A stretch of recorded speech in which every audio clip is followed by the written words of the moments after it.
Sabi na sa'yo, Edang, kakaiba talaga yang si Burnok. Nakikinikinita ko na tayo na ang magiging pinakamayaman dito sa baryo natin. Huwag ka nga munang mangarap ng gising, Tasyo. Abay, bakit naman hindi asawa ko? Sa dalang swerte sa sabong niyang si Burnok siguradong yayaman talaga tayo. Magpakita kayong mga animal kayo. Magbabayad kayo sa ginawa niyo sa pamilya ko. Magbabayad kayo. Ito na ang katapusan mong halimaw ka. Kitagal kong hinintay ang sandaling ito.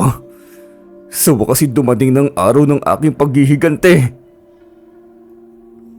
Patawarin mo ako, asawa ko, mga anak ko.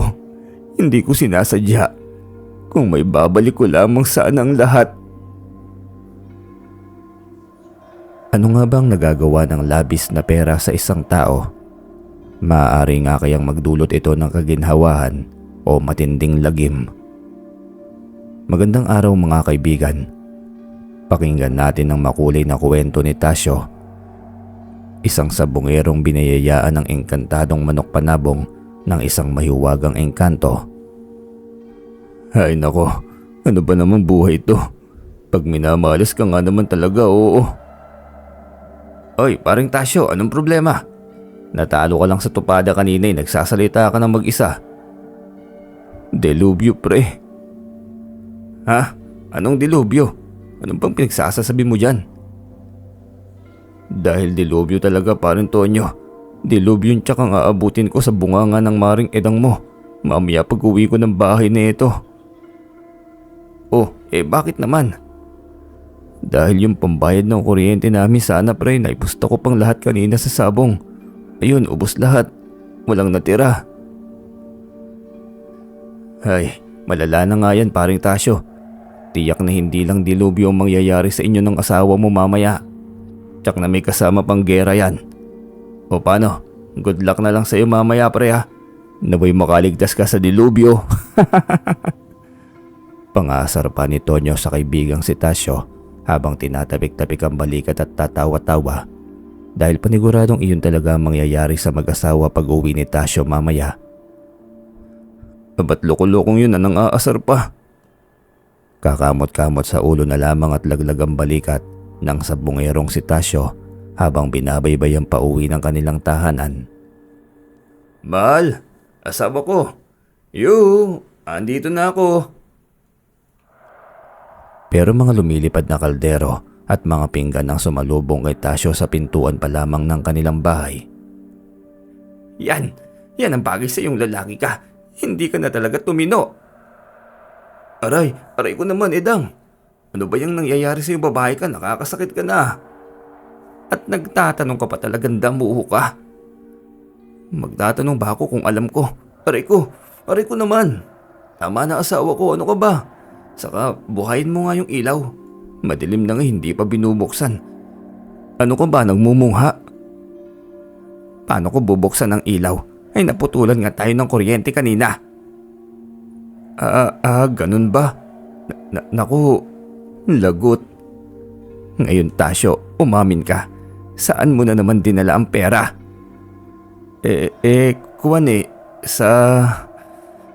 Saan magaling na lalaki? Sa sabong na naman ba? Oo, hindi asawa ko. Leche talaga yung mga manok na yan. Ubus na talaga ang pasensya ko sa inyo, Tasyo. Makikita ng mga manok mong yan. Ay, at anong balak mong gawin sa mga manok ko, Edang? Wala kang pakialam at huwag mo akong susundan. Sabay bunot ng babae ng itak na nakasuksok sa dingding ng kanilang kubo at galit na tinungo ang kanilang likod bahay. Natunugan naman kaagad ni Tasyo ang balak na gawin ng asawa. Hoy Edang! Huwag ang mga manok ko! Butik! Hoy, pakiusap naman asawa ko! Mahal ang bili ko sa mga yan! Halos magkanda-dapa-dapa na si Tasyo sa pagsunod sa galit na asawa at kulang na lamang ay maglambitin sa palda nito. Ngunit natameme siya ng tutukan ng itak ng asawa. Mamili ka Tasyo. Ang mga manok mo ang gigilitan ko ng leeg o yung ulo mo ang tatagpasin ko. Ay, ang mga manok syempre. Ito namang asawa ko hindi na mabiro. Wala nang nagawa pa si Tasyo kundi panoorin na lamang ang mga manok niyang pumuputak at nagkikikislig habang isa-isang ginigilitan ng leeg ng tigre niyang asawa. Kulang na lang din ay umatungal na si Tasyo ng malakas na iyak sa labis na panghihinayang. Kain ng kain mga anak, magpakabusog kayo dahil marami pa sa kawali. Opo Nay, Tay, ganito po sana palagi ang ulam natin no? Ang sarap di ba Ayel? Oo nga kuya. Tay, paabot po ng fried chicken. Napahikbi na lamang si Tasyo habang iniaabot ang pinggan ng pritong manok sa anak na si Ayel. Ngani-ngani rin siyang umatungal ng malakas na iyak nang makita ang malalaking peraso ng kanyang mga panabong. Hindi tuloy maiwasan ni Tasyo ang panggigilid ng luha. O Tasyo, ano pang hinihintay mo, Pasko o bagong taon? Abakain na, huwag mong paghintayin ang grasya. Bulyaw muli sa kanya ng asawa na nandidilat pa ang mga mata. Heto na nga, kakain na asawa ko. Nanginginig na nga ang mga daliri niyang kinuha ang isang piraso ng hita ng manok at pikit matang kinagat ito. Ngingisi-ngisi naman ng malaki ang tigre niyang asawa. O hindi ba masarap asawa ko? Pangasar pa ng asawa kay Tasyo. Napilitan namang tumango ang lalaki at pilit na inubos ang hita ng manok. Kinagabihan dahil sa inis sa asawa ay doon balak magpalipas ng magdamag ni Tasyo sa kanilang dampa sa bundok, kung saan marami siyang mga tanim na kung ano-anong mga halaman at gulay. Sobrang nagtampo rin siya sa asawa sa ginawang pagkatay ng kanyang mga sasabungin. May baon rin siyang isang ipit ng lambanog. Kahit papaano ay malilimutan saglit ang nakakaawang sinapit ng mga mahal niyang alaga. Nakakapikon lamang dahil nakikisabay yata ang panahon sa kanyang paghihinagpis dahil waring nagkaroon ng bagyo sa labas ng dampa dahil malakas ang hangin at ulan. Malapit na niyang maubos ang laman ng bote ng lambanog nang may marinig siyang humihingi ng tulong sa labas. Pakiwari niya ay boses iyon ng batang lalaki. Tulong, pakiusap, tulungan niyo po kami. Paulit-ulit na pagmamakaawa ng boses, kaya napilitan na si Tasyo na buksan ng pinto. Isang ang batang lalaki ang bumulaga sa labas ng pintuan ng dampa na basang-basa sa ulan at maraming sugat sa katawan. Pakiusap, tulungan mo kami. Tulungan mo kami ng alaga ko. Sino ka bang bata at anong ginagawa mo rito sa bundok? Saka ka na magtanong pwede. Unahin muna nating iligtas ang alaga ko. Walang paalam na hinila na siya ng paslit tungo sa mas magubat na parte ng kabundukang iyon at sa gilid ng isang malaking puno sa malaking siwang ng mga naglalakihang ugat. Doon siya iginiya ng bata. Doon rin niya nakita ang isang nakatimbuwang na lalaki, duguan ng katawan at maraming malalalim na sugat. Buhay ang lalaki dangan nga lamang at nawalan ng malay.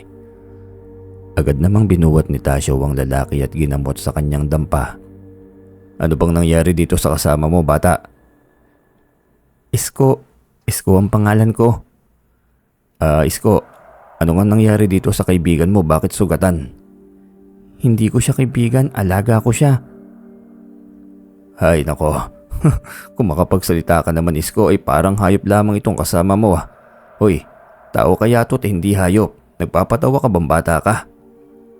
Mukha ba ako nagpapatawa? Alaga ko nga yan, kulit. Siya alaga na kung alaga. At saka hindi ka ba tinuruan ng mga magulang mo ng po at opo? Katanda kong tao kung kausapin mo ako parang magkaedad lang tayong dalawa. Bakit? Ilang taon ka na ba? 45 anyos na. Sus, 45 ka lang pala eh. Bakit naman kita igagalang di hamak na mas matanda pa ako sa'yo? Komedyante ka palang bata ka. Sa liit mong yan ang lagay, mas matanda ka pa sa akin. Imposible yun, bata. Mukha ba akong nagpapatawa, Tasyo? Natigil naman ang malutong na pagtawa ni Tasyo nang makita na seryoso ang mukha ng batang kaharap. Nagtataka siya kung paano nalaman ng bata ang kanyang pangalan. Makinig ka, Tasyo. Matagal na kitang sinusubaybayan at ikaw ang napili kong pansamantalang mag-aruga ng alaga ko. Pakiusap, ingatan mo siya't alagaan dahil may hatid siyang swerte sa'yo. Ngunit huwag kang aabuso at magbabago dahil ang swerte mong tinatamasa ay maaaring maghatid din sa'yo ng lagim. Nananakot ka ba, Isko? Ano bang pinagsasasabi mo diyang bata ka? Mabuti pa siguro ihubarin mo na yung pasamong damit at baka mapulmonya ka pa. Ngunit hindi na natuloy ang sasabihin ni Tasyo nang sukat sa pagtunghay niya sa bata ay wala na yun sa kinapupwestuhan niya. Ganoon din ang sugat ng lalaki na kanina lamang ay nakahiga sa papag. Sa halip ay nandoon ang isang puting-puting tandang na manok. Matikas ang pangangatawan at mukhang matapang. Sa madaling salita, ang mga ganoon tindigan ng manok ay yung mga klaseng ipinanglalaban sa derby. Wow, hanip ang ganda ng tindigan ng manok na ito ah. Pero saan to galing? Isko, nasaan kang bata ka? Huwag ka namang manakot uy. Pero kahit anong pagtawag ni Tasyo ay hindi na niya makita ang bata. Naglaho iyon na parang bula kasama ang sugat ang lalaki. Inikot din niya ang kubo pero hindi na niya masumpungan ng dalawa. Binatukan niya ang sarili dahil baka nananaginip lamang siya o baka naghahalusinasyon. Dahil sa tama ng lambanog, pero hindi pa naman siya lasing. Binalikan na lamang niya sa kubo ang manok at parang baliw itong kinakausap. Naiengkanto ba ako? Sagot! Tumilawak naman ng malakas ang manok na labis niyang ikinagulat. Tila tao din yun kung tumitig sa kanya na naging dahilan para tumayo ang lahat ng balahibo sa kanyang katawan. Dagdag pang umihip rin ng malamig na simoy ng hangin na may kasamang halimuyak ng mabangong bulaklak. Nanang ko po, sumagot nga. Parang napapasong nabitiwan tuloy ni Tasyo ang manok at saka mabilis na nagtatakbo pa uwi ng kanilang bahay sa ibaba ng bundok. Paano'y pinangunahan siya ng takot. Malakas rin ang pakiramdam niya na may hiwagang nangyayari sa kanya ng sandaling yon. Pero anong laking takot pa rin niya habang tumatakbo dahil sa bawat ginagawa niyang paglingon ay nakikita pa rin niya ang puting manok na nagtatatakbo pa rin na nakasunod sa kanya. Edang, asawa ko, buksan mo ang pinto, madali ka. Oh, anong nangyayari sa iyo Tasyo? Parang hinahabol ka ng maligno. Maligno nga yata asawa ko. Manok. Manok ang humahabol sa akin, Edang. Manok? Manok lang. Oo, manok. Malignong manok. Nagpapatawa ka ba, Tasyo? Yan ang napapala mo sa pagsasabong mo. Hinahabol ka na ng manok. Tama na munang sermon, asawa ko. Papasukin mo muna ako, pwede? Pinapasok naman si Tasyo ng asawa at dumiretso ang lalaki sa kusina para uminom ng tubig. Kulang na lamang din ay maubos niya ang laman ng pitsil sa matinding pagkauhaw. Mautal-utal ring ikinuwento ni Tasyo sa asawang naganap sa kanya sa bundok. Baka binabangungot ka lang, Tasyo, dahil hindi mo matanggap na kinatay ko yung mga sasabungin mo. Kaya ayan, hanggang sa pagtulog mo'y laman ng bangungot mo ang mga namayapa mong manok. O di kaya lasing ka na naman. Sa mabilis na sandali ay nakalapit din kaagad kay Tasyo ang asawa at agad siyang inamoy. Ayan at amoy na amoy ang ebidensya. Lasing ka na naman nga, Tasyo. Kaya kung ano-ano ang nakikita mo. Sabongero ka na nga, lasinggero ka pa. Nakakainis ka talagang lalaki ka. Hindi nga sinabi ako lasing, Edang. Kung ayaw mong maniwalay, bahala ka. At saka nagdadabog na tinungo ng lalaki ang kwarto. Pero bago matulog ay sinipat pa nitong muli ang nakabukas nilang bintana. Ganun na lamang ang gulat ng walang pakundangan dumapo sa kanilang pasimano ang puting manok na galing sa labas. Pagkatapos ay tumilawak muli ito ng malakas. Kulang na lamang talaga'y atakihin na sa puso si Tasyo sa labis na gulat at takot. Nanang ko po, maligno. Edang asawa ko, andito yung manok, madali ka. Pahangos namang tinungo ng asawa ni Tasyo ang kanilang kwarto na may dala agad na itak. Itak na ginamit din ito kanina sa pagtagpas sa mga ulo ng sasabunging manok ng asawa. Oh, nasan na yung manok na sinasabi mo, Tasyo? At nang maihabol ko na sa kawali. Ayan hindi mo ba nakikita? Nandiyan nakadapo sa ibabaw ng pasimano ng bintana natin. Ay, kalokohan. Wala naman na. Anong wala? Ayan ayan siya, titig na titig pa nga sa akin at putak ng putak eh. Nang aasar ka ba, Tasyo? Ha? Hindi asawa ko. Kumaganti ka na lang yata sa akin eh. Dahil ako lang naman na mahilig pumutak sa bahay na to. Ito ang bagay sa iyong damuho ka. Isang malakas tuloy na pingot ang ibinigay ni Edang kay Tasyo at pinong mga kurot. Aray, aray ko naman asawa ko. Sumusobra ka na talaga ng pananakit sa akin ha. Nagsasabi naman ako ng totoo. Andyan talagang manok sa pasimano. Manahimik ka na nga. Wala. Matulog ka na nga lang Tasyo para may masmasan niyang utak mo. Bulyaw muli sa kanya ng asawa bagamat isinarado naman ito ang bintana kaya nakahinga na ng maluwag si Tasyo. Kinabukasan ay putok na ang araw ng magising ang lalaki at agad na binuksan ng bintana. Naulinigan din niya na may kausap ang asawa sa kanilang likod bahay. Ang ganda-ganda mo naman, ang linis ng balahibo mo puting-puti. Ikaw siguro yung manok na tinutukoy ng kumag na asawa ko kagabi. Napatanga naman si Tasyo dahil sa naulinigang sinabi ng asawa. Kaya mabilis siyang lumabas ng bahay at pinuntahan agad ang likod bahay. Kulang na lamang din ay malaglag ang panga ni Tasyo sa nakita niyang eksena. Ang asawa niyang si Edang habang hinihimas ang balahibo ng puting manok na nagdulot na takot at hiwaga sa kanya kagabi. Uy Edang, anong ginagawa mo? Bakit hawak mo yung manok na yan? Gising ka na pala Tasyo. Huwag kang mag-alala asawa ko dahil hindi ko naman gigilitan ng leeg itong bago mong panabong. Napakaganda naman ng manok na ito para maging ulam lang. Sa sinabi ng asawa doon mas lalong bumagsak ang panga ni Tasyo at ano kayang magandang hangin ang nasinghot ng kanyang tigiring asawa at bigla na lamang bumait sa manok. Ang kaso, doon sa manok na kinatatakutan niya. Anong nakain mo asawa ko at bigla ka yatang bumait sa manok? Ang ibig kong sabihin ay bitiwan mo yung manok na yan dahil may sa maligno yan. Ito, maligno. Kaganda naman ng manok na ito para maging maligno. Ano ba talaga nangyayari sa iyo Tasyo? At ikaw itong dakilang sa bungero na umaayaw sa manok. Di ba Burnok? At napangalanan na nga kaagad ng asawa ni Tasyo ang malaingkantong manok na yon. Kaya mas lalong namangha itong si Tasyo. Sa buong pagsasama nilang dalawang mag-asawa ay noon lamang talaga naging mabait ang asawa niyang si Edang sa isang manok. Ay basta ayaw ko sa manok na yan, ilayo mo yan sa akin. Baka gusto mong ako pa tumagpas ng leeg niyan eh. Subok-subukan mo lang na gawing tinola itong manok na ito Tasyo at maghahalo talaga ang balat sa tinalupan. Banta pa ng asawa kay Tasyo kaya napakamot na lamang sa sariling tuktok ang lalaki. Nasundan din niya ng tingin ng asawa na daladala ang manok papasok ng kanilang bahay at kinausap na animoy bata. Lumipas ang maraming mga araw. Na matindi talaga ang obsesyon ng asawa ni Tasyo sa manok at pati sa pagtulog ay kasibing pa nila ito. Nagdududa na tuloy si Tasyo na baka may dalang hipnotismo ang manok na yon sa kanyang asawa. Hindi rin tuloy siya makadiskarte ng panlalambing sa kanyang misis. Kaya ang takot na nararamdaman niya sa manok ay napalitan ng inis. Hindi naman niya maidispatcha ang manok dahil sa paniguradong yari siya sa kanyang asawa. Uy paring Tasyo, magandang umaga. Walang maganda sa umaga paring Tonyo. Kaya aga-aga yata kay init ng ulo mo paring Tasyo. Alam ko na, hindi ka siguro pinaisa ng misis mo kagabi no? Ba't mo alam? Sinasabi ko na nga ba, mabuti pa pare sumama ka na lamang sa akin sa sabungan para mawala yung inis mo. Ano tara? Paano pa ako magsasabong?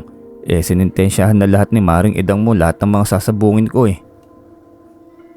Anong lahat ano yan? Ayan may natira pang isa. Aba, ayos ng tindigan ng manok mong ito pre ah. Astig ang pormahan at puting-puti pa ang palong. Kakaiba itong isang to pre. Makisig ang tignan ng manok na yan pre. Pero paniguradong tsugi agad yan pag sinalang sa laban dahil walang training yan. Kulang pa sa bitamina. Bigla lang yan iniwan sa akin ng isang batang... Ay, wag na nga natin pag-usapan kung bakit napunta sa akin yung manok na yan. Kapag naaalala ko kasi tumitindig ang lahat ng balahibo ko sa katawan eh. Pero maniwala ka paring Tasyo, iba talaga ang tingin ko sa manok mong ito eh. At tignan mo, kakaibang makatitig matapang. Pupusta ako sa manok mo na ito pre. Ano, halika na. Ay naku, ang kulit mo naman, pero sige na nga. Wala lang sisihan pag naubos yung kwarta mo sa pagpusta ha. Ayun ayos tara na.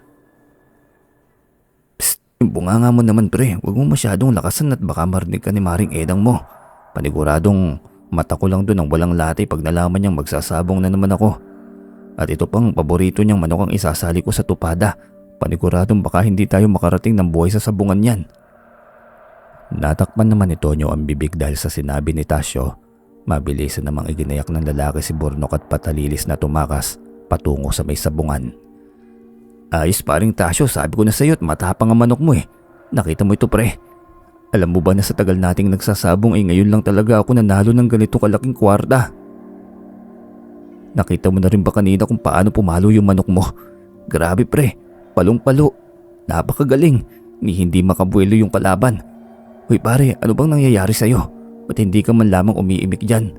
Di ba dapat ay masaya ka dahil nanalo tayo? Eh bakit nakasambakol yung pagmumukha mo? Hoy Tasyo, kinakausap kita, ano ba? Ano ka mo paring Tonyo?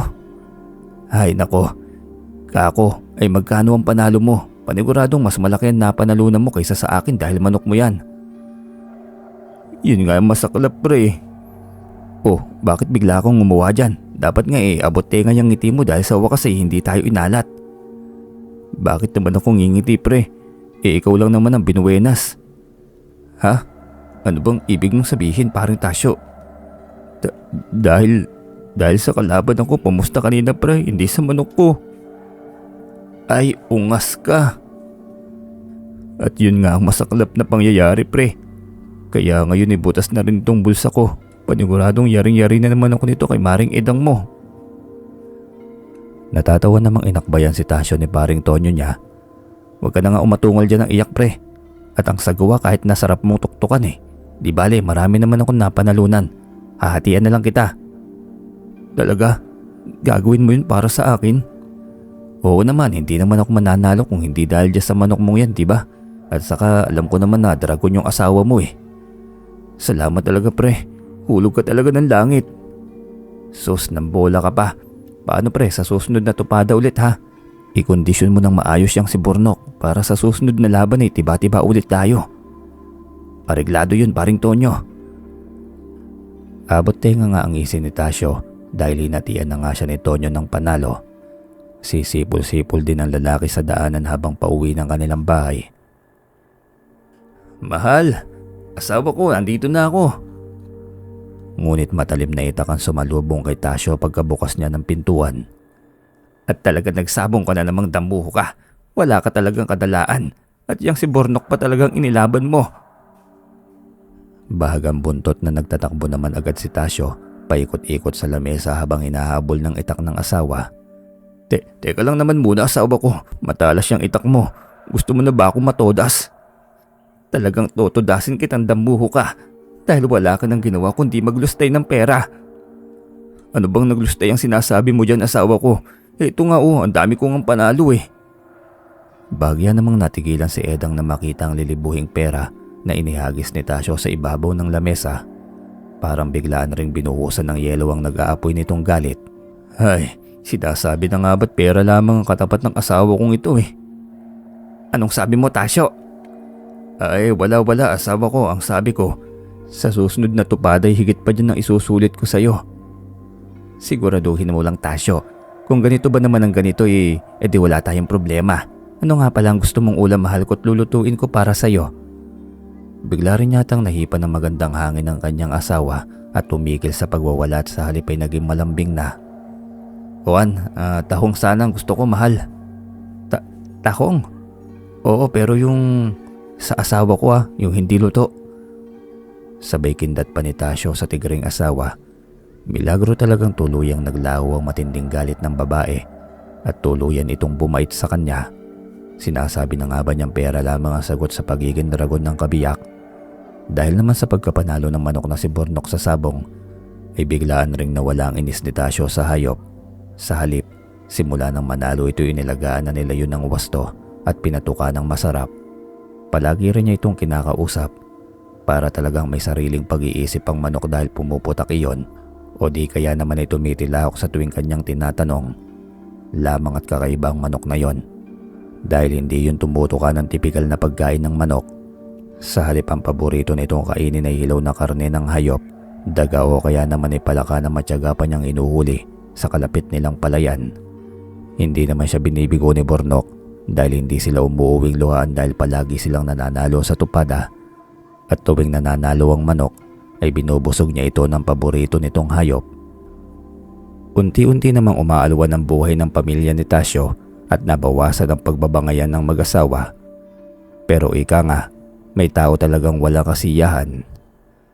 Dahil ninais pa ni Tasyo na masigit pang pera ang ipapasok sa kanila ng kanilang manok. Lalo pat napansin niya na sa tuwing pinapakain niya ng hilaw na karne ang hayop na si Bornok ay lalo yung lumalakas at nagiging mabagsik. Ano kaya't pakainin natin si Bornok ng pusa o kuneho, Edang, para lalo siyang tumapang? Epektibo kaya yun, Tasyo? Mas lalo nga kayang tatapang yan si Bornok. Malamang, paano nating malalaman kung hindi natin susubukan? Ganon na nga ang ginawa ni Tasyo.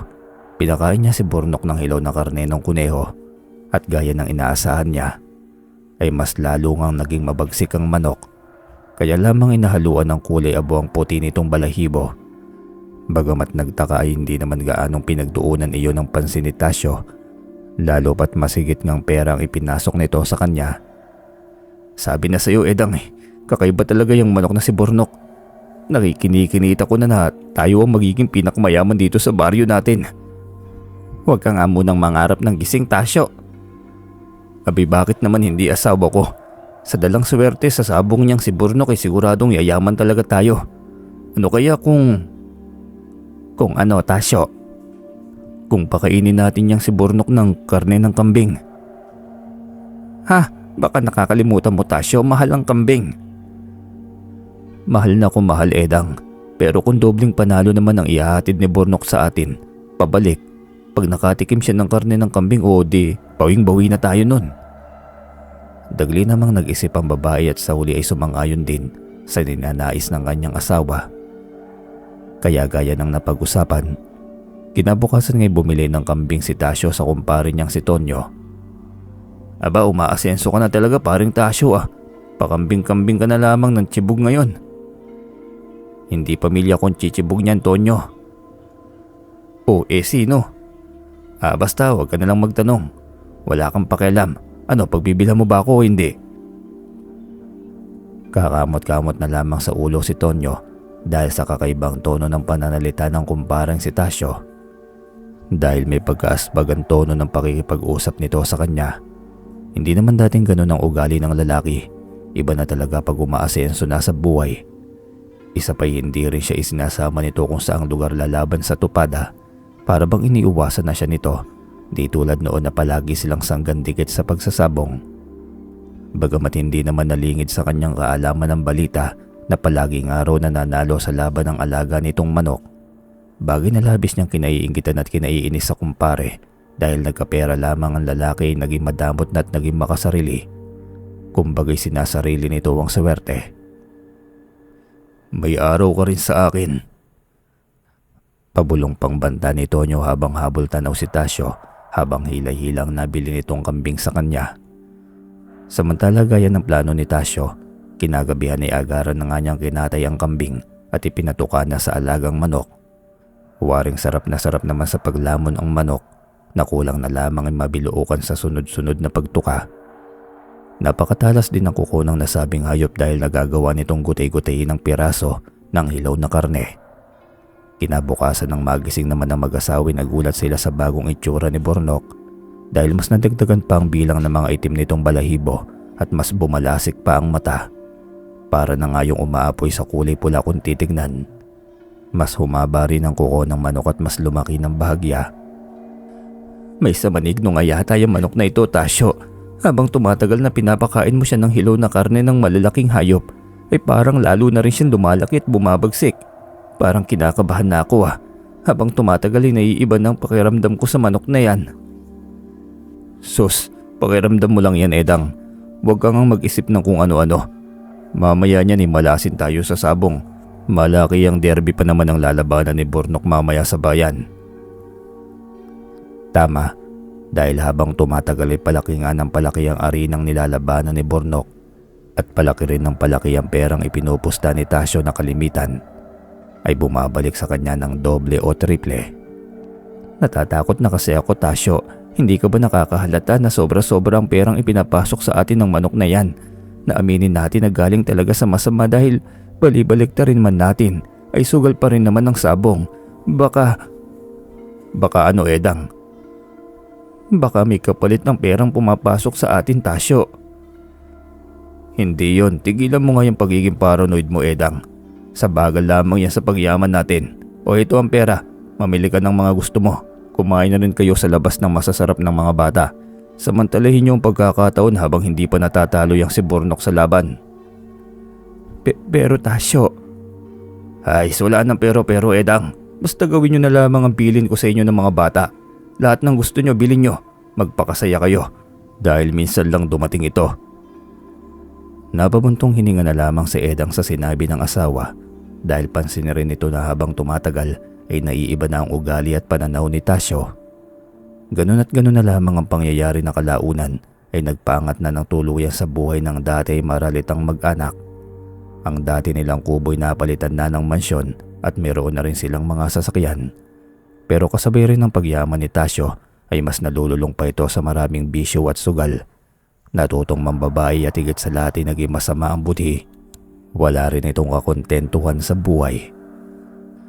Ano kaya kung karne naman ng baka o kaya kalabaw ang ipakain natin dyan kay Burnok?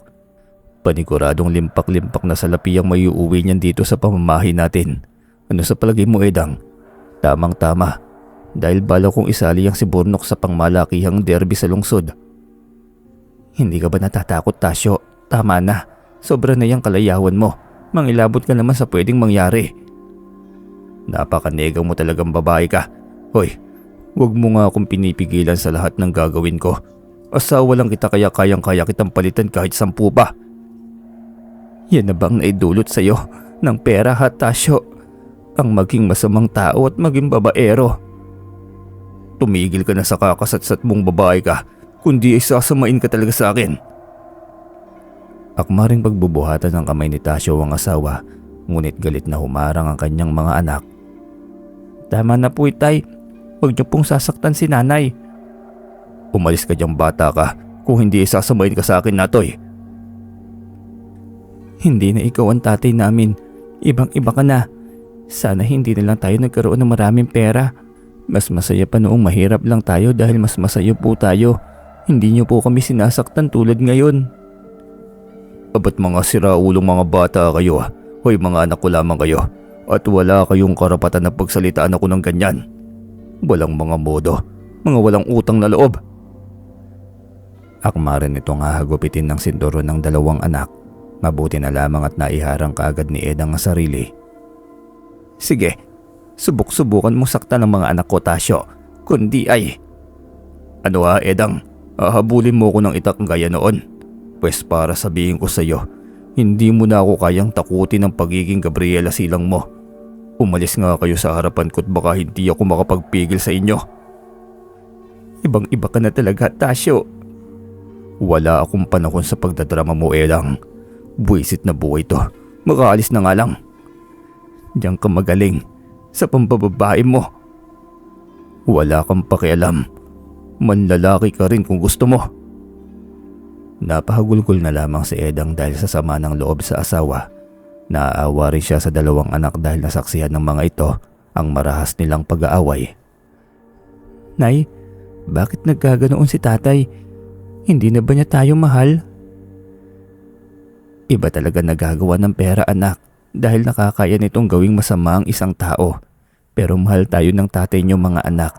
Siguro'y nabubulag lamang siya sa pagkasilaw sa kinang ng salapi. Intindihin na lamang natin siya, ha? Tumango naman ang 2 bata sa sinabi ng kanilang ina. Bagaman at mga humihigbi pa rin dahil sa sama ng loob sa kanilang ama. Samantalang si Tasyo naman ay nagmamartyang tinungo ang nakaparada niyang mamahaling sasakyan sa labas. Balak niyang magliwaliw para kahit papaano'y pumayapa ang nagliliyab niyang inis. Paring Tasyo, mabuti na lang naabutan kita. Bakit? Anong sadya mo sa akin, Tonyo? Ay, nakakahiyaman pero... Ano nga yun, Tonyo? Sabihin mo na agad dahil nakita mo nagmamadali ako. Pre, hihingi sana ako ng kaunting pabor. Gipit na gipit kasi ako eh. Nasa ospital ang buong mag-anak ko. Kung maaari sanang makahiram ng... Pera ba? Wala akong mapapayaram sa iyo, Tonyo. Kahit magkano lang sana, pre. Babayaran naman kita pag... Sinabi nang wala akong mapapayaram sa iyo Bingi ka ba? At malimalayan ko ba kung marunong ka ba talaga magbayad? Grabe ka naman, Tasyo. Parang wala naman tayong pinagsamahang dalawa. Kaunting tulong lang naman ang hinihingi ko sa'yo. Noon naman palagi rin kitang tinutulungan Ba't nanunumbat ka pa ngayon, Tonyo? Kung alam ko lang sana na ganyan ang ugali mo, hindi na lang sana ako nakipagkaibigan sa'yo nun. Dahil sa masasakit na sinabi ni Tasyo ay agarang nagpantikantay nga ni Tonyo sa galit. Mataas na ang ihi mo ngayon, Tasyo, dahil mapera ka na. Pero napakadamot mo naman.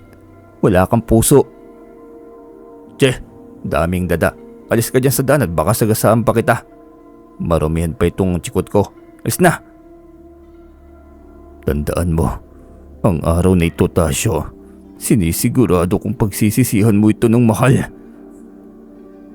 Hoy, huwag mo akong pagbanta-bantaan dyan, Tonyo, dahil hindi ako natatakot sa'yo. Alis na sabi bago pa kita tuluyan diyang sagasaan. Binusinahan din ni Tasyo si Tonyo ng ubod ng lakas at ngingising-isip pang nakakaloko habang sakay ng magara nitong sasakyan. Nagpupuyos naman sa galit ang dibdib ni Tonyo dahil sa matinding inis at galit. Pagsisisihan mo ito, Tasyo. Pagsisisihan mo. Ngit-ngit na ngit-ngit talaga ang lalaki sa nagngangalit na mga ngipin dahil sa matinding galit. Dumaan pa ang maraming araw na nagpapakasasa pa rin si Tasyo sa dalang kalayawan ng pera na galing sa sabong. Niwala na rin itong pakialam sa sariling pamilya dahil uuwi lang ito kung gusto nito sa kanilang bahay. Nasanay na naman ng asawa nitong si Edang at ang dalawa nitong anak sa ganoong setup ng kanilang pamilya. Katunayan ay manhid na nga ang babae sa pambababae ni Tasyo. Niwala rin siyang pakialam dahil sobrang tigas ng ulo ng asawa at hindi ito nakikinig. Sarili na lamang ang mahalaga rito at ang limpak-limpak na perang panalo ni Burnok. Hanggang isang araw. Alam mo ba kung ano itong pasalubong ko sa iyo, ha, Burnok? Tama ka. Karne ito ng tao. Pero huwag ka mag-alala dahil hindi naman ako pumaslang ng tao. Hindi pa naman ako kriminal. Binili ko ang bangkay na ito sa punerarya sa bayan. Naisip ko kasi napakainin ka ng karne ng tao para higit ka pang maging mabagsik. Nasisiraan ka na ba ng bait, Tasyo? Tinangkaring awatin ni Edang si Tasyo pero tinabig lang siya ng malakas ng asawa. Adik ka na talaga sa sabong at pera. Itigil mo na yan, ano ba? Mangilabot ka naman. Manahimik kang ang babae ka. Nakukulili na itong tenga ko sa kaingayan mo. Wala kang pakialam sa gusto kong pakain kay Burnok. Dahil manok ko ito. Akin ito, naiintindihan mo ba? Sige na, Burnok. Ganyan nga. Ganyan nga. Sige, kain lang ng kain. Magpakabusog ka dahil bukas na ang pinakamalaki mong laban. Hindi naman makapaniwala si Edang sa kasalukuyang pinaggagawa ng asawa. Hindi rin niya sukat akalain na magagawang pakainin ni Tasyo ng hilaw na karne ng tao itong si Burnok dahil lamang sa inaasam nitong panalo sa sabong. Nababaliw ka na talaga, Tasyo. Nababaliw ka na talaga. Manahimik ka nga dyan, Edang. Itiko mo yung bibig mo. Huwag na huwag mo ring mabanggit-banggit sa ibang tungkol dito. Maliwanag ba? Kundi ay sasamain ka talaga sa akin. Sabay alis na ng lalaki. Naiwan namang humihikbi ang babae. Hindi na rin niya alam ang gagawin para matigil na ang masamang ginagawa ni Tasyo. Habang patagal ng patagal ay pasama rin ito ng pasama. Pero ika nga, lahat ng kasamaan ay may katapusan. Kinagabihan ay dumating ang pinakamatinding dagok sa buhay ni Tasyo dahil isang anino ang patalilis na pumasok ng kanilang tahanan. Maingat ang bawat kilos ng anino at kapansin-pansin ang hawak nitong patalim sa kamay. Sakto namang pauwi na noon ang kanilang mansyon si Tasyo galing sa matagal na pag-aaliw. At halos magulantang at mawalan ito ng malay nang mabungaran ng kalunos-lunos na malagim na tagpo. Nakahandusay sa sahigang asawa niya at dalawang anak na naliligo sa sariling dugo. Ganoon na rin ang isang lalaki na kasalukuyang nilalapan ng isang napakalaki at napakaitim na dambuhalang nilalang. Napakabangis ng itsura at nakakapangilabot. Parang isang napakalaking buwitre na may matatalas na kuko at nagbabagang mga mata. Halimaw! Mahabagin langit! Anong ginawa mo sa pamilya ko? Nabaling naman kay Tasyo ang atensyon ng halimaw at tangkan lalapit na sa kanya habang tanga ng matatalim nitong mga kuko ang katawan ng lalaki na nakilala niyang kaibigan niyang si Tonyo. Sus Mariosep, huwag kang lalapit. Anong ginawa mo sa pamilya kung halimaw ka? Anong ginawa mo sa kaibigan ko? Pero malakas lamang na umatungal ang halimaw na nagdulot ng matinding takot at panggagatal kay Tasyo. Sa kanyang harapan ay walang awa rin itong pinaglalaslas ng matitilos at matatalas nitong mga kukuwang katawan ni Tonyo. Para na talagang binabangungot ng gising si Tasyo ng sandaling yon. Nanginginig ang lahat ng kanyang laman dahil sa pinagsamang galit at takot, pero masigit nang nararamdaman niyang paghihinagpis dahil sa nakitang sinapit ng kanyang mag-anak sa kuko ng halimaw na yon. Nagkatitigan din sila sa mata ng halimaw at natanto niyang pamilyar sa kanyang matalim nitong titig. Bornok, ikaw ba yan? Anong nangyari sa iyo? Bakit mo nagawang paslangin ng pamilya ko? Pero isang mahaba at nakakapangilabot na pag-atungal lamang ang isinagot ni Bornok. Parang magkahalong huni ng mabagsik na ibon at atungal ng galit na leon. Pagkatapos ay itinipapa nito ang malapad na baguis na waring handa siyang dagitin. Mabuti na lamang at may nakita siyang patalim sa lapag, kaya agad niyang itinarak yon ng paulit-ulit sa nilalang. Muli ay humuni ng malakas ang halimaw pagkatapos ay tinapunan siya ng makahulugang tingin. Nagtatakbo rin yun ng mabilis palabas ng bahay. Sinundan naman ni Tasyo ang halimaw hanggang sa makarating sila sa bundok kung saan dating nakatirik ang kanyang dampa. Magbabayad kang halimaw ka! Magbabayad ka! Sobrang galit ang nararamdaman ni Tasyo ng sandaling yon. Alam din niyang napuruhan niya ng gusto ang halimaw kaya hindi magawang kahit papaano'y makalipad. Maya-maya pa isang malakas na sipol ang narinig niya at nakita niyang muli ang batang si Isko makaraan ng maraming taon. Tinatawag nito papalapit ang dambuhalang nilalang. Pagkatapos ay sabay na naglaho ang dalawa na makarating sa malaking puno. Inilang ikot ni Tasyo ang malaking puno na yon pero wala na. Wala na talaga ang bata at ang halimaw. Napalupasay na lamang sa lupa si Tasyo sa matinding pagod at pagdadalamhati. Gustong-gusto niyang paslangin ang halimaw ngunit paano, gayong naglaho na ito na parang bula. Magpakita kayong mga animal kayo. Magbabayad kayo sa ginawa niyo sa pamilya ko. Magbabayad kayo. Hiyaw na lamang ni Tasyo sa matinding galit at kalungkutan. Nakisabay pang panahon dahil lumurok din ang malakas na ulan. At nagsasalimbayan ng kulog at kidlat sa papawirin. Talaga nakikiramay ang panahon sa matinding pagdadalamhati ni Tasyo. Samantalang mula sa kabilang dimensyon ay malungkot na napapailing na lamang ang isang matanda. Mahaba ang ubaning buhok at balbas habang kalong-kalong at hinihimas-himas ang isang sugatang puting manok. Tapos na ang misyon mo kay Tasyo, alaga ko. Pasasaan ba't malilinawan rin siya sa lahat? Halikan at gagamutin natin ang lahat ng iyong sugat. Sambit ng tandang Isko. Matagal namang tumilaok ang manok. Tilaok na waring may kahalong kalungkutan. Samantala si Tasyo naman isimula nang mangyari ang malagim na pangyayaring yon ay naging patapon na ang buhay. Bawat araw na lumilipas ay nilulunod niya ang sarili sa pag-inom ng alak dahil para sa kanya ay yun lamang ang paraan para kahit papaano'y malimutan niya ang pangit na naganap. Ninais rin niyang manatili sa bundok at muling gumawa ng dampa dahil umaasa siyang muling magkukuro sa landas niya ng halimaw na yon at ang bata pang si Isko para makapaghiganti. Hindi siya maiinip maghintay kahit gaano pa yun katagal. Makamtan lamang ang inaasam niyang katarungan. Hanggang sa lumipas na nga ang maraming taon na bigo at bigo lamang siyang makita ni anino man lamang ng dalawang salarin. Napabayaan na rin niya ang sarili at humaba na ng humaba ang buhok at balbas. Nanlilimahid na rin ang kasuotan niya at butas-butas na sa kalumaan. Kumain dili rin siya sa bundok na yon. Pag umahapdi lamang ang kanyang sikmura ay doon lamang niya naaalalang kumain. Wala na siyang pakialam pa kung ano ang mangyayari sa kanya. Hindi na yun mahalaga pa dahil hindi na niya iniisip ang kanyang sarili. Ang mas mahalaga lamang ay ang inaasam niyang paghihiganti. Pero sa kabila ng lahat ay hindi pa rin niya maiuwasang sisihin ang sarili sa naging kapabayaan at pagiging irresponsable sa kanyang pamilya noon. Tama nga pala ang kasabihan na nasa huli talaga ang pagsisisi. Kung kailan nawala ang kanyang pamilya ay doon lamang din niya napagtanto ang kahalagahan ng mga ito sa kanyang buhay. Kung hindi sana nagpakasasa sa hatid na kaginawahan ng pera ay hindi sana mangyayari ang lahat ng yon. Oot matindi ang galit niya sa halimaw na pumaslang sa kanyang pamilya, pero higit ang galit niya sa kanyang sarili. Kaya gagawin niya ang lahat, may paghiganti lamang ang pagkamatay ng mga ito. Patawarin mo ko, asawa ko, mga anak ko. Hindi ko sinasadya.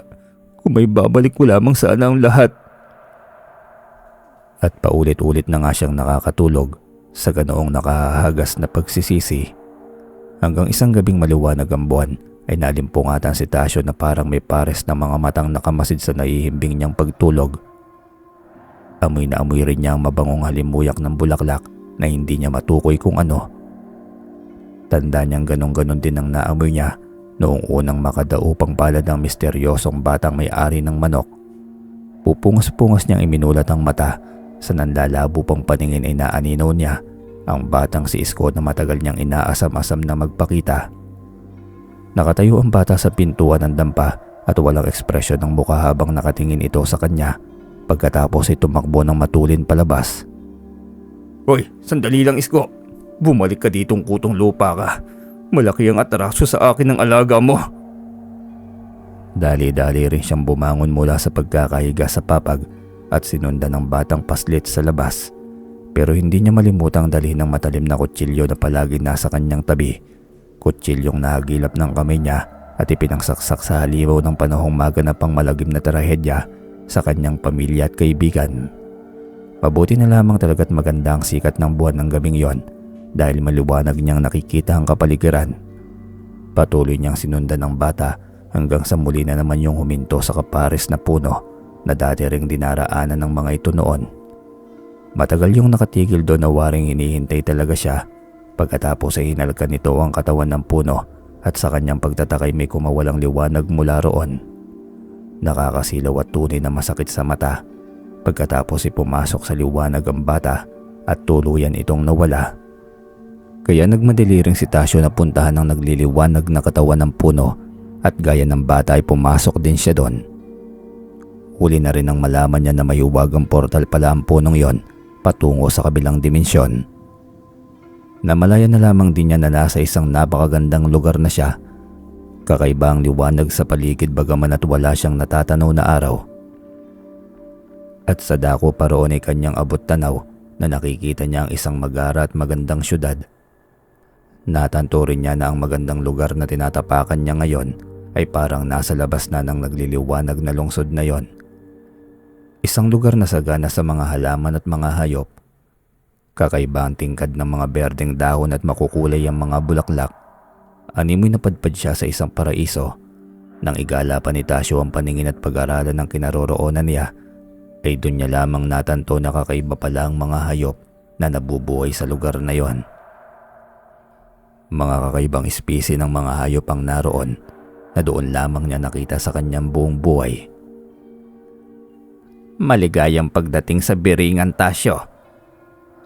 Nagulantang na lamang si Tasyo sa malalim ngunit malambing na boses na bumati sa kanya at ng kanyang lingunin ay nagmula ang boses sa isang matandang lalaki na bagaman at puti na ang mahaba nitong buhok at balbas ay mababanaag pa rin ang kaamuhan ng mga mata.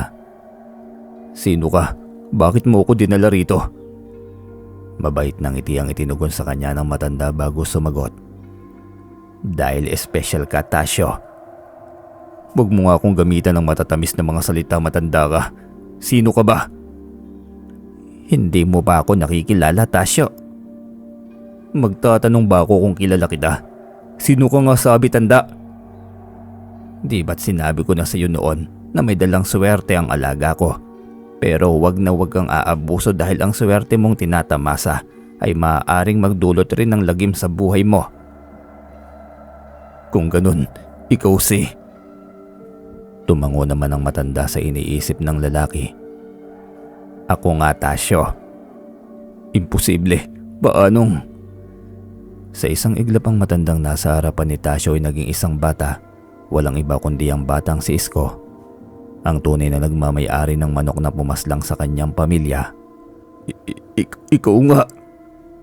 Sa isang iglap muli, sa napakabilis na sandali ay bumalik muli ang bata sa kanyuan ng isang matanda.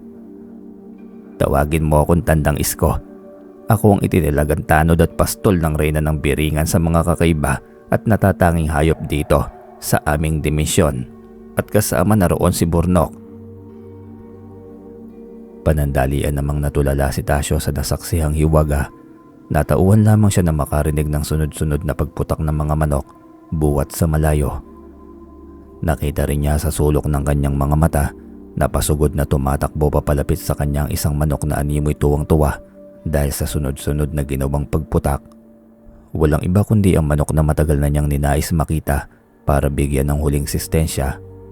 Ito si Burnok.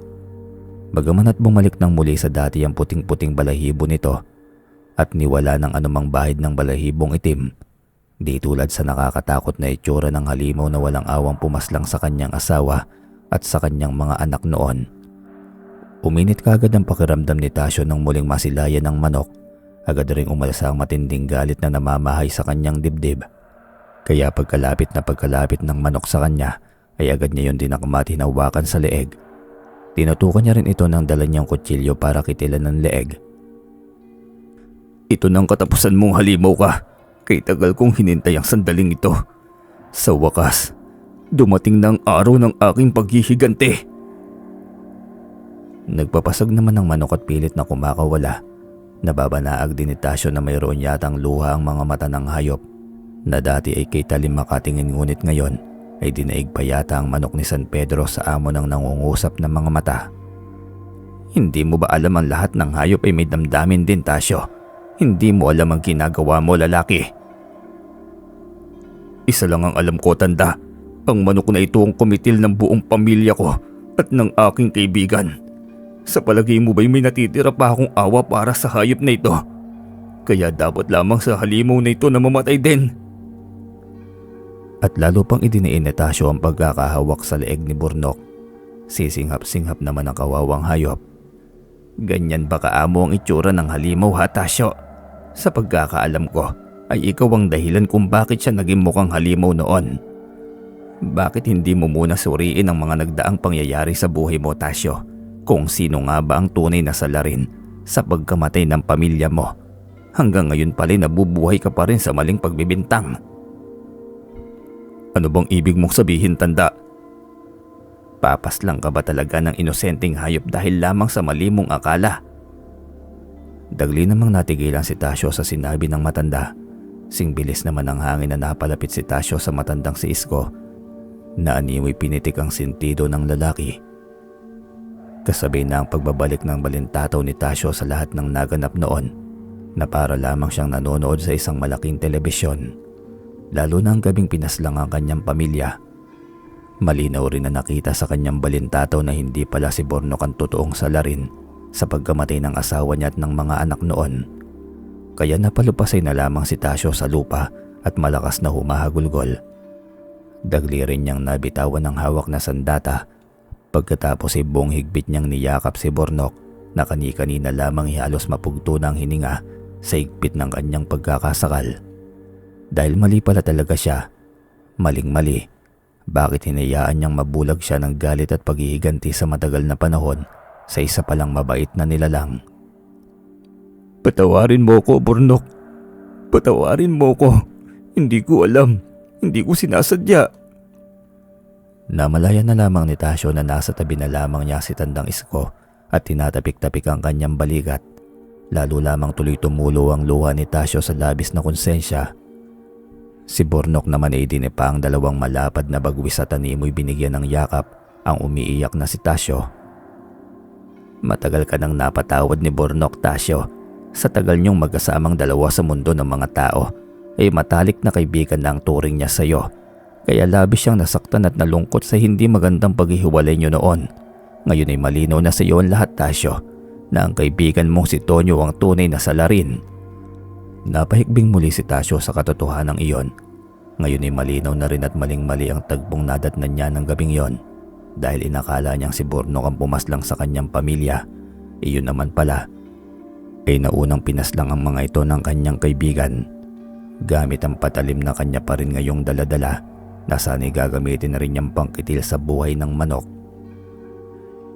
Ipinaghiganti lamang pala ni Burnok ang kanyang pamilya sa totoong salarin ng gabing nadatnan niya ito na nilalapa nito si Tonyo. Bakit hindi agad niya napagtagni-tagni ang lahat noon? Hindi rin niya naisip na ano ang ginagawa ng kaibigan niyang si Tonyo sa kanilang tahanan ng gabing yon. Kaya dala ng silakbo ng damdamin ay si Burnok agad ang napagbintangan niyang pumaslang sa kanyang mag-anak. Dahil sino ba naman ang hindi masisindak at matatakot sa mukha ni Burnok ng gabing yon? Pero batid rin ni Tasyo na sarili niya ang dapat nasisihin sa lahat ng pangyayaring yon. Hindi sana mangyayari ang malagim na trahedya sa kanyang pamilya kundi dahil sa kanyang masamang ginawa at sinabi noon sa kumparing si Tonyo na hindi niya alam na nagkikimkim na pala ng matinding galit at sama ng loob sa kanya at nadami lamang ang buo niyang pamilya sa paghihiganti at galit nito. Pinagsisisihan ko na ang lahat. Ako at wala nang iba pang may kasalanan ng lahat ng ito. Ako ang punot dulo ng lahat ng ito. Ako ang pumaslang sa asawa ko at mga anak dahil nagpakasilaw ako sa salapi. Kung hindi lang sana ako naging maramot at naging gahaman, buhay pa sana ang pamilya ko ngayon. Hindi rin sana mapapaslang ng kaibigan ko. Napakasama ako. Napakasama akong tao. Pinayapa naman si Tasyo ng matandang pastol at pinakalma.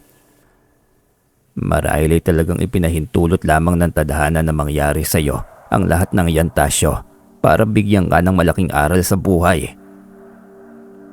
Kung may babalik ko lang sana ang nakaraan, Tandang Isko, ay magpapakatino na talaga ako.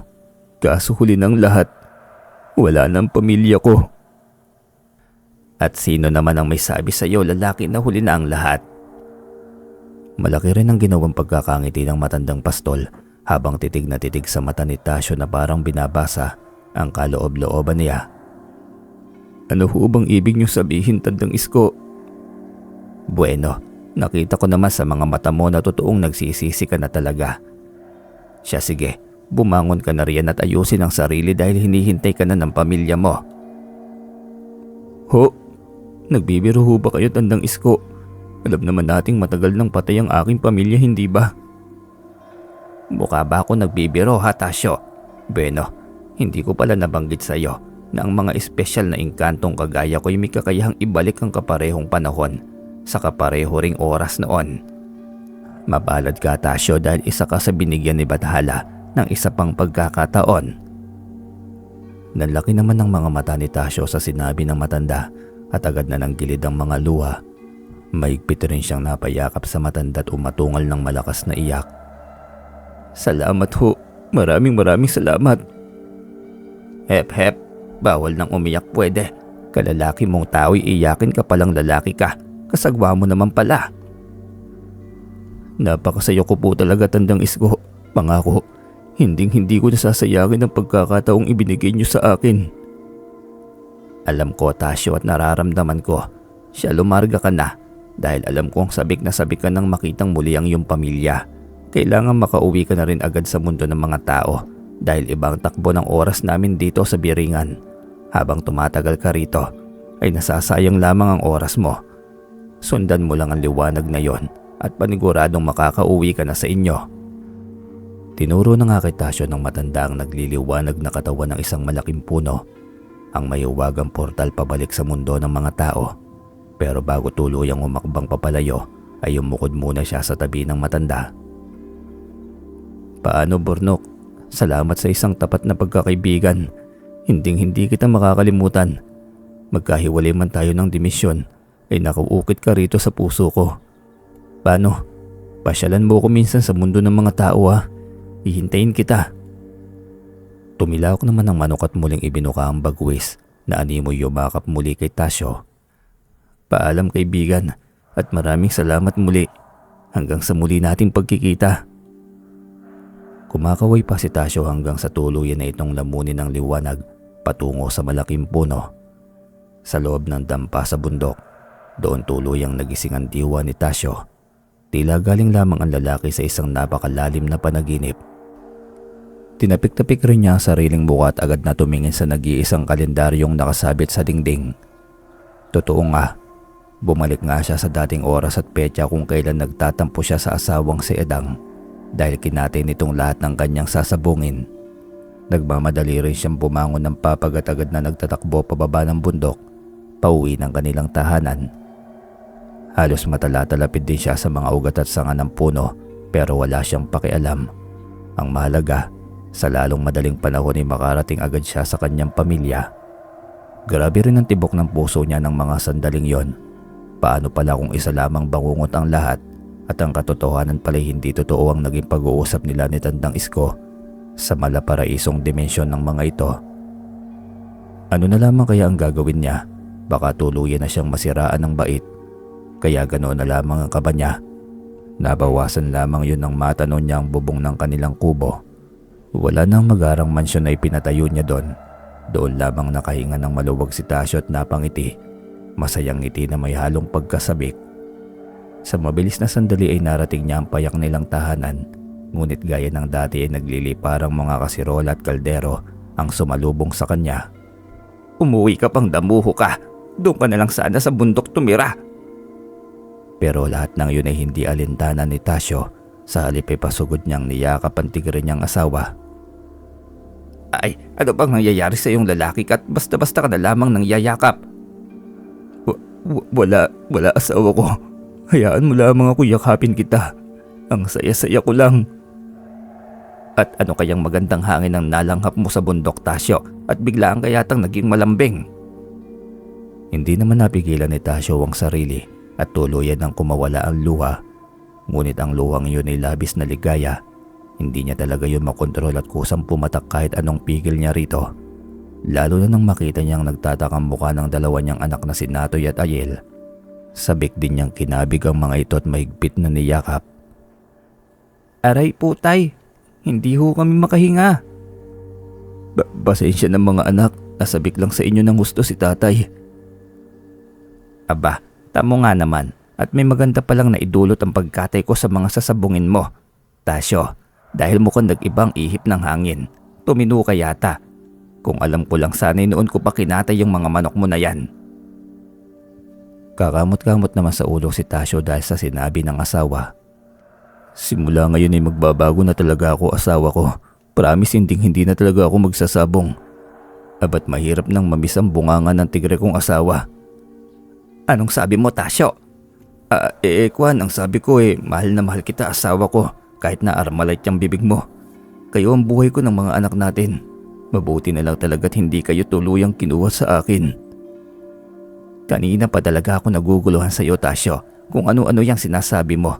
Pero salamat naman at natauhan ka na rin. Simula ngayon ay sinusumpa ko na sa iyo, asawa ko, at sa harapan ng mga bata na magtitino na talaga ako. Napakalaking aral ang natutunan ko para ulitin pa ang mga maling nagawa ko noon. Patawarin niyo rin ako kung nagawa ko kayong saktan noon dahil lamang sa pera.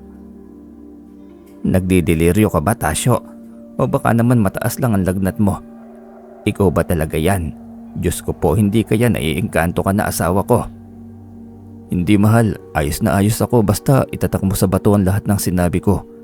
Dahil totoo ang lahat ng yon. Talaga lang, ha?